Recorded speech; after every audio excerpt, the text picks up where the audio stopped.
آج ہم سیکھیں گے مرکب الفاظ۔ مرکب الفاظ کیا ہوتے ہیں؟ مرکب الفاظ کہا جاتا ہے ان الفاظ کو جو دو یا دو سے زیادہ الفاظ سے مل کر بنے ہوتے ہیں۔ وہ لفظ جو دو یا دو سے زیادہ الفاظ سے مل کر بنے اسے مرکب لفظ کہیں گے، اور مرکب لفظ کی جمع کیا ہوگی؟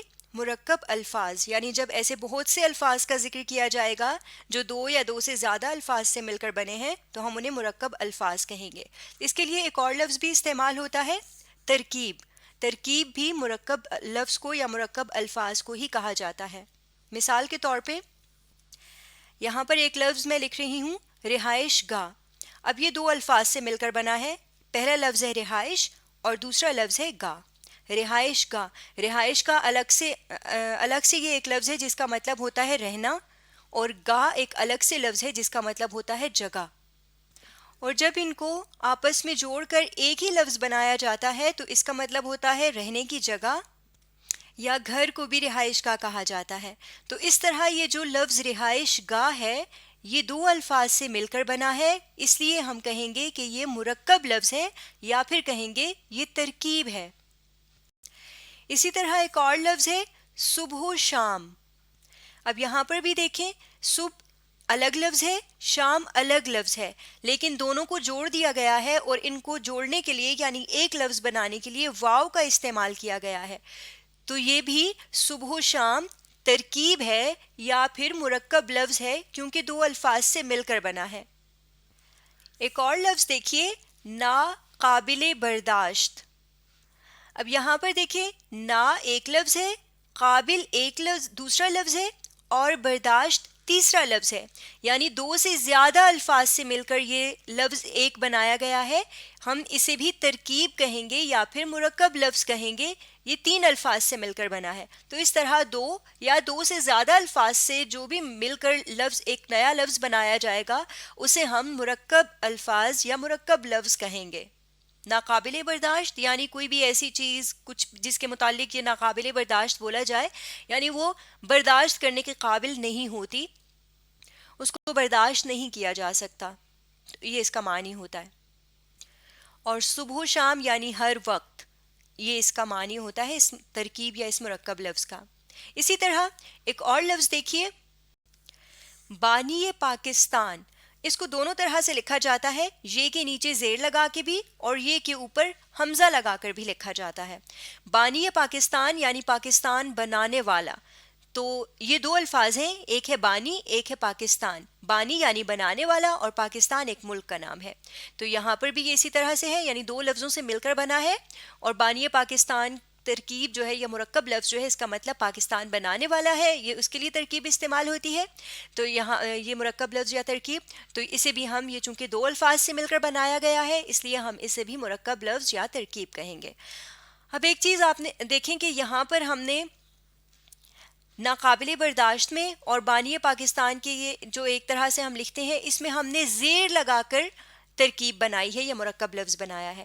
تو ایک طریقہ تو یہ ہے کہ مرکب لفظ بنایا جاتا ہے جب دو یا دو سے زیادہ الفاظ آپس میں جوڑے جاتے ہیں تو زیر کا استعمال کیا جاتا ہے، یا پھر یہاں پر دیکھیں چھوٹی یہ کے اوپر حمزہ ہے تو یا حمزہ کا استعمال بھی کیا جاتا ہے، حمزہ کے ذریعے بھی دونوں چیزوں کو آپس میں دو لفظوں کو آپس میں جوڑا جاتا ہے۔ اور صبح و شام میں آپ دیکھیں واو کے ذریعے دو الفاظ کو جوڑ کر مرکب لفظ بنایا گیا ہے۔ تو یہ بنیادی طور پہ واو زیر یا حمزہ لگا کر مرکب لفظ بنایا جاتا ہے۔ اس کے علاوہ بھی اور بھی بہت سے طریقے ہیں، ابھی یہ جو آپ کے سامنے مثالیں تھیں ان میں یہ چیزیں استعمال کی گئی ہیں۔ اسی طرح ایک اور لفظ آپ دیکھیں، رب العالمین۔ اب یہاں پر دیکھیں رب ایک لفظ ہے، عالمین دوسرا لفظ ہے۔ اب ان دونوں لفظوں کو آپس میں ملانے کے لیے الف لام کا استعمال کیا گیا ہے۔ تو یہ زیادہ تر ان الفاظ میں کیا جاتا ہے جو اردو میں عربی کے الفاظ استعمال ہوئے ہیں، ان دو عربی کے الفاظ کو آپس میں استعمال کرنے کے لیے، معاف کیجیے گا، جوڑنے کے لیے یا ان سے مرکب لفظ بنانے کے لیے الف لام کے ذریعے دو الفاظ کو جوڑا جاتا ہے۔ عالمین کا مطلب ہوتا ہے دونوں جہان یا ایک سے زیادہ جہان، دنیایں، اور رب کا مطلب ہوتا ہے ظاہر ہے پالنے والا، مالک، تو رب العالمین یعنی تمام جہانوں کا رب یا ان کو بنانے والا، پالنے والا۔ تو اس طرح سے ہم جب مرکب الفاظ بناتے ہیں تو ہمیں یہ چیزیں نظر آتی ہیں، واو، زیر، الف، لام یا حمزہ سے جڑی ہوئی، یا اور بھی کچھ بعض اوقات لفظ استعمال، حرف استعمال کیے جاتے ہیں دو الفاظ کو آپس میں جوڑنے کے لیے یا مرکب لفظ بنانے کے لیے۔ تو جب بھی دو یا دو سے زیادہ الفاظ مل کر ایک نیا لفظ بنائیں گے تو اسے ہم مرکب لفظ یا ترکیب کہیں گے۔ اب ہمیں کچھ اہم باتیں یاد رکھنی ہیں کہ یہ مرکب لفظ بنائے کیوں جاتے ہیں، یہ ہمیں ضرورت کیوں پڑتے ہیں۔ تو سب سے پہلی بات یہ ہے کہ ان الفاظ سے یعنی مرکب الفاظ استعمال کرنے سے ہمارا الفاظ کا ذخیرہ بڑھتا ہے، ہمیں نئے نئے الفاظ پتہ چلتے ہیں۔ جیسے یہاں پر دیکھیں رہائش گاہ، صبح و شام، اب صبح اور شام ہمیں الگ الگ لفظ پتہ تھے، جب ہمیں پتہ چلے گا کہ اس سے ترکیب بنائی جاتی ہے اور ہمیں یہ ترکیب معلوم ہوگی تو ہمارے پاس ایک تیسرا لفظ بھی آ جائے گا، تو ہمارا ذخیرہ الفاظ بڑھے گا، ہمیں نئے الفاظ پتہ چلیں گے۔ اس کے علاوہ کیا ہے کہ ہم جب بات کریں گے اس میں ہم ترکیب یا مرکب لفظ استعمال کریں گے تو ہماری بات خوبصورت ہو جائے گی۔ کیسے؟ جیسے حامد کل شام اپنے دوست کے گھر پر تھا، حامد کل شام اپنے دوست کے گھر تھا، اگر میں یوں کہتی ہوں تو یہ ایک عام سی بات ہے، ایک عام سا جملہ ہے۔ لیکن اگر میں گھر کی جگہ، ابھی ہم نے کیا پڑھا کہ گھر کی جگہ ہم کیا استعمال کر سکتے ہیں، کون سی ترکیب؟ رہائش گاہ کی ترکیب۔ اب اگر میں کہوں کہ حامد کل شام اپنے دوست کی رہائش گاہ پر تھا، تو دیکھیں دونوں جملوں میں فرق ہے، دوسرا جملہ تھوڑا زیادہ خوبصورت لگنے لگ گیا ہے، تھوڑا زیادہ اچھا لگنے لگ گیا ہے۔ تو اس طرح جب ہم ترکیب یا مرکب لفظ استعمال کرتے ہیں تو ہمارے جملے بھی خوبصورت ہو جاتے ہیں، اور سب سے بڑی بات کہ ہمارا الفاظ کا ذخیرہ بڑھ جاتا ہے، ہمیں نئے نئے الفاظ معلوم ہوتے ہیں۔ اب کچھ اور اہم نکات ہیں جو ہمیں مرکب الفاظ کے بارے میں یاد رکھنے ہیں۔ سب سے پہلی بات یہ ہے کہ اردو میں عربی اور فارسی کے الفاظ سے کچھ مرکب الفاظ بنائے جاتے ہیں، یعنی آپ نے یہ بات یاد رکھنی ہے۔ آپ جانتے ہیں نا کہ اردو بہت سی زبانوں سے مل کر بنی ہوئی زبان ہے، تو کچھ مرکب الفاظ ایسے ہوتے ہیں جو عربی اور فارسی الفاظ سے مل کر بنتے ہیں۔ مثال کے طور پہ یہاں پر میں ایک لفظ لکھ رہی ہوں، شمس و قمر، دو الفاظ ہیں، ایک ہے شمس، ایک ہے قمر۔ شمس کا مطلب ہوتا ہے سورج، قمر کا مطلب ہوتا ہے چاند۔ اب شمس کس زبان کا لفظ ہے؟ عربی زبان کا لفظ ہے۔ اور قمر کس زبان کا لفظ ہے؟ یہ بھی عربی زبان کا لفظ ہے۔ کون سا لفظ کس زبان کا ہے یہ ہمیں لغت سے یعنی ڈکشنری سے معلوم ہو سکتا ہے۔ اب ان دونوں لفظوں کو، شمس اور قمر کو ملا دیا گیا ہے واو سے، یعنی واو لگا کر ان کی ایک ترکیب یا ان کا ایک مرکب لفظ بنا دیا گیا ہے، یعنی دونوں الفاظ عربی کے ہیں، عربی الفاظ کو ملا کر مرکب لفظ بنایا گیا ہے۔ اسی طرح ایک اور لفظ ہے شب و روز، یہاں پر بھی دو الفاظ ہیں، شب اور روز۔ شب بھی فارسی زبان کا لفظ ہے اور روز بھی فارسی زبان کا لفظ ہے۔ یہاں پر بھی دونوں الفاظ کو واو کے ذریعے جوڑ کر ایک مرکب لفظ یا ایک ترکیب بنائی گئی ہے، یعنی دونوں الفاظ فارسی کے ہیں۔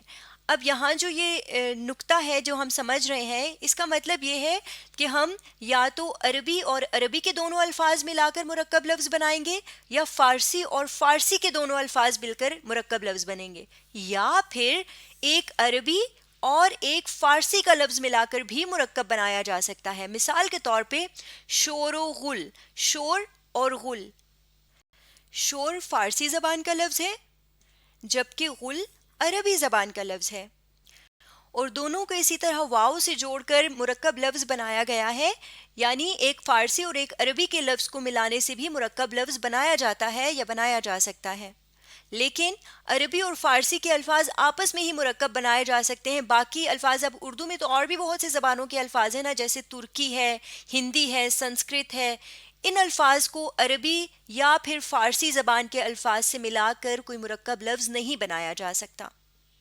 ہم ایک اور مثال سمجھتے ہیں، یہاں پر واو واو سے بہت سی مثالیں ہو گئی ہیں، ایک اور مثال ہے زیر سے، روز ازل، روز بھی فارسی زبان کا لفظ ہے اور ازل عربی زبان کا لفظ ہے، ایک فارسی اور ایک عربی زبان کے لفظ کو زیر سے ملا کر مرکب لفظ بنایا گیا ہے، تو اس طرح بھی مرکب الفاظ بنائے جاتے ہیں۔ اسی طرح ایک اور بھی ہے کہ جیسے سابقہ لاحقہ آپ جانتے ہیں نا، سابقہ کہا جاتا ہے لفظ کے شروع میں کچھ الفاظ لگا کر نیا لفظ بنانا، جیسے لا تعداد.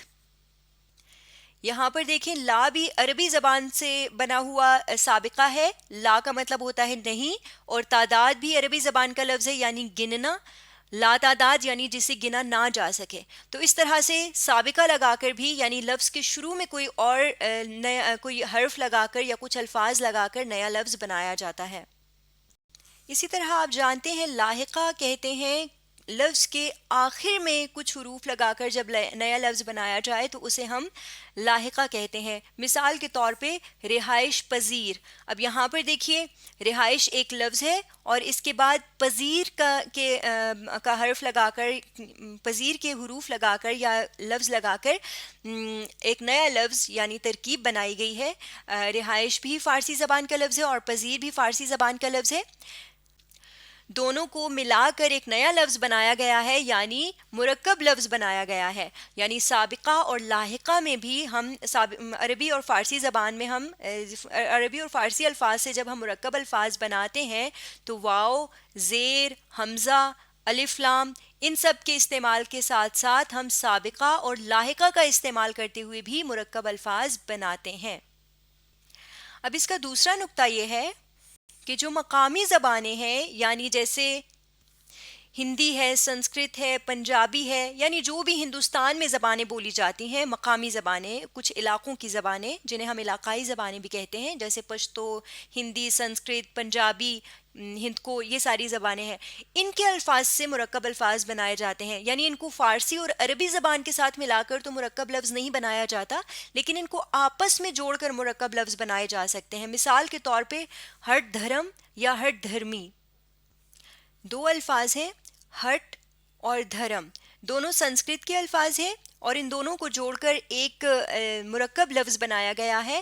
ہٹ دھرم یا پھر ہٹ دھرمی بھی استعمال کیا جاتا ہے. اسی طرح ایک اور لفظ ہے پڑھنا لکھنا یا پھر پڑھا لکھا ہم استعمال کرتے ہیں.